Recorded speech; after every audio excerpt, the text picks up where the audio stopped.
नमस्कार दोस्तों, निधि लोकगीत चैनल में आपका स्वागत है। आपको एक बहुत ही प्यारा सा बेटी विवाह गीत सुना रही हूँ। आप सब प्यार दुलार देना चैनल पर। कहवा लगाए बाबा बेली का पेड़ावा, कहवा लगाए गुलाब, कहवा लगाई बाबा बेली का पेड़ावा हो, कहवा लगाई गुलाब। अंगने दुअरे लगावो बेटी बेली का पेड़ावा, अंगने लगाव गुलाब, दुअरे लगाव बेटी बेली का पेड़ावा, अंगने लगाव गुलाब।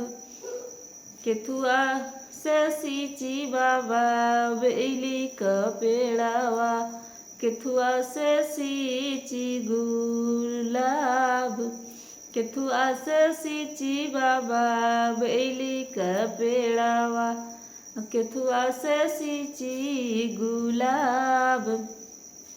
पनिया से सींचो बेटी बेली का पेड़ावा, दूधवा से सींचो गुलाब, पनिया से सींचो बेटी बेली का पेड़ावा, दूधवा से सींचो गुलाब।